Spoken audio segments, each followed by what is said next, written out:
Hello everyone, Fernando here, also known as Free, and today we're going to be looking at the Lorcana trading card game here at proplaygames. I am going to be showing you an Amber Emerald mid-range deck. This is going to comprise of all the new cards from the newly released Lorcana trading card game. It's going to be a set 1 deck profile, and it's going to be very exciting for all of you aggro and mid-range players out there, so stay tuned. Alrighty, so we're going to begin with the 1-drops for the deck.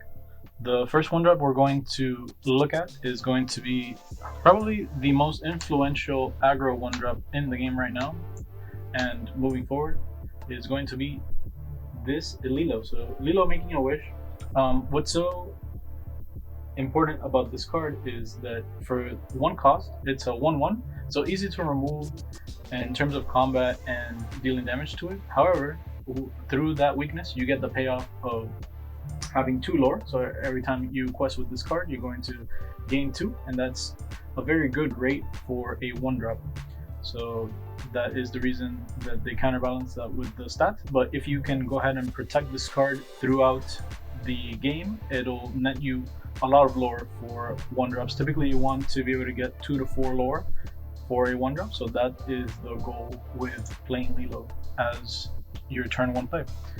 Also good at later points in the game to be able to weave her in with, let's say, another 3, 4, 5-drop, and then playing her alongside that for a good tempo play in the mid game. So good card, 1-drop, 2 lore, very good for aggressive decks. Then to complement that, whenever we do not have access to Lilo, we want to have as much consistency as possible. So we're going to play 4 copies of Stitch. Stitch is the preferred 1-drop of choice besides Lilo because of its 2/2 stat line. It only quests for 1, but it contests the board a little bit better because of its stats. As well as you always have the threat of being able to shift onto Stitch. In this deck in particular, we don't play the shifting Stitch. However, the opponents won't know that, so there is always that sort of mind game lingering threat. Just because we play Stitch, we have access to that line of play, and we kind of want to play with those outs in mind for the opponent and those mind games, and that'll give us, any small edge counts when playing the aggro decks. So that's why we choose this 2/2 instead of any other one. And yeah, decent stat line and 1 lore, so to round out the 1-drop slot. So moving on to the 2-drop slot, it's going to be one of the most pivotal reasons to be in the amber color is going to be Simba. So this Simba actually has Bodyguard, and what that means is that you can put it into play tapped, and because it is tapped, now it has to be the focus of the attacks from the opponent. So the reason why it's very important is because, like we mentioned before, if you go the 1/2 punch of Lilo into a Simba defends Lilo from almost any turn 1 and turn 2 play the opponent would have had, either on the play or the draw, especially on the play. And what that means is that you will be able to gain ideally upwards of 4 lore with just 1 Lilo. So this 1/2 punch is basically the backbone of the Amber aggro strategies, and a very good combination. So we have that as the 2-drop of choice. The other 2-drops, like I said before, for consistency's sake, we're going to have Flynn Rider as the secondary 2-drop of choice. And what Flynn does is essentially, he's a 2-cost 2 lore, so very good on rate, like we've seen with other cards so far, and it's a 1/2, so lower on the stat line. So something like the Simba or the Stitch can actually trade into it. But what you get in return for having the lower stat line is actually you get to discard a card from the opponent's hand. So it's very good to tax the opponent in that sense, because since every card in this game that has an ink circle can be inked, if we take cards away from the opponent's hand, let's say they're playing some sort of critical mass deck, such as red and purple, or some sort of ramp deck with blue, the discard definitely hurts them. They sometimes discard bombs or power cards because they need those cards to be able to ink, and most bombs don't have ink circles. So it makes it very tricky for the opponent to choose which cards they want to lose, especially in the early game. So he has that's going for him, and of course he is 2-drop 2 lore, like I said, very good on rate. So to round out, it turns out that the 2 drops for this color combination are actually very good, so I choose to play 12 whole copies, and to round out the 2s, it's actually going to be LeFou. So LeFou has that 2-drop 2 lore stat line that we mentioned before, we know is decent.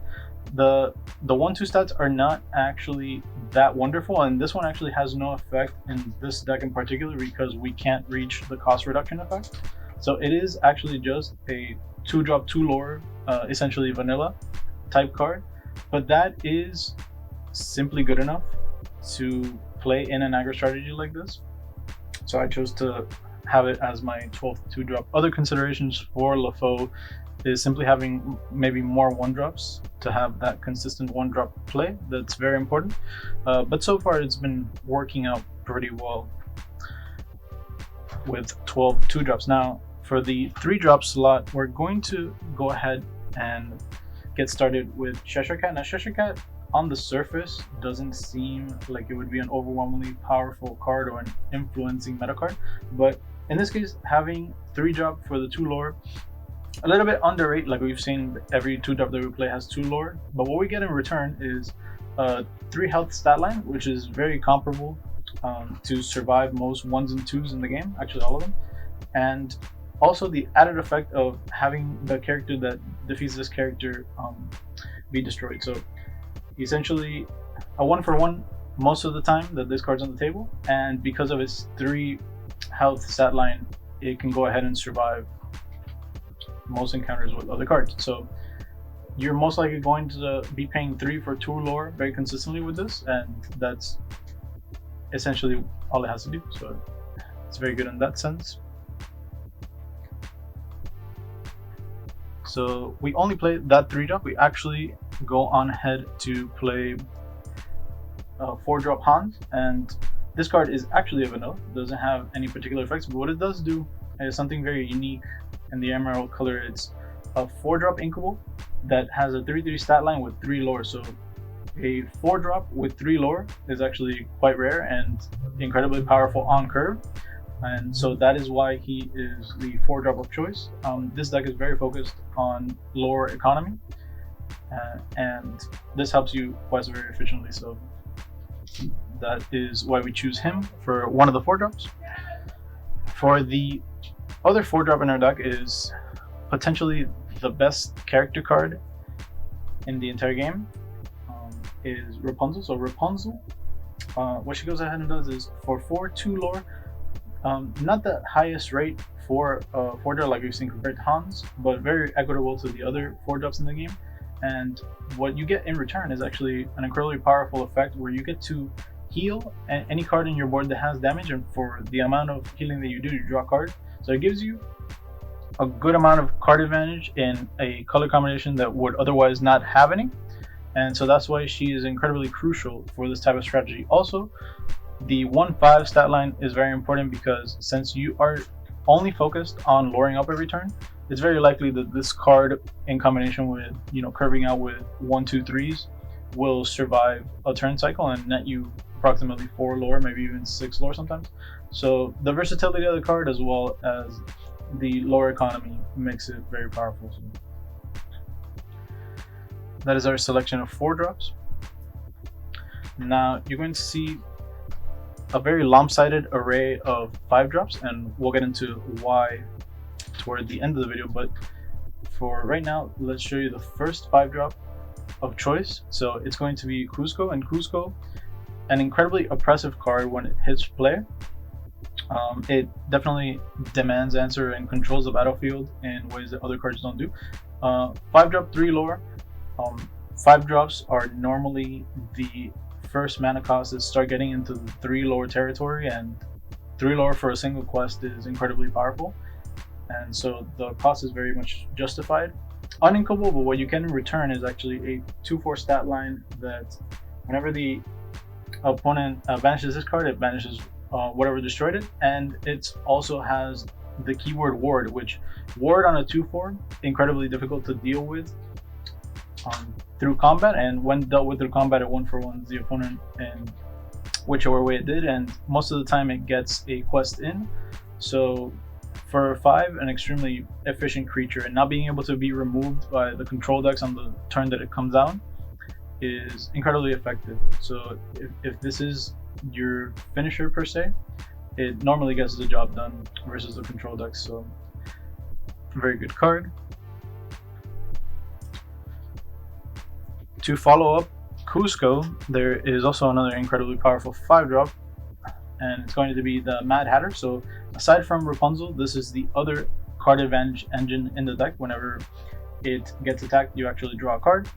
It has a 2/4 stat line like we saw with Cusco, definitely reasonable for a 5-drop, and it has again another 3 lore when it quests.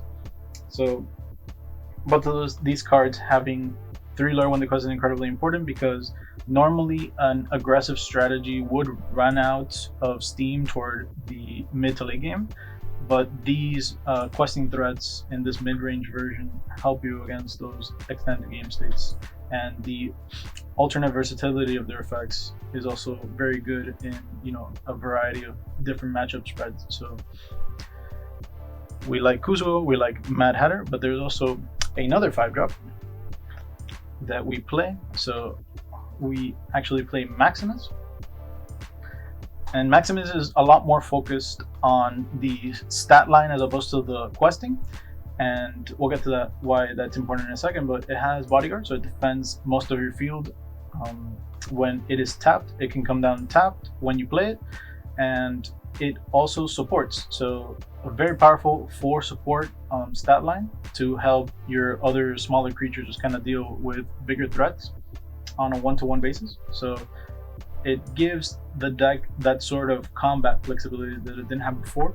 It had a lot of control, flexibility, but not per se, board stats. After some of your cards get traded into, you need something to dominate the field, and Maximus helps do that. And the reason we play this many 5-drops is I'm actually going to skip ahead and show you this card just in time.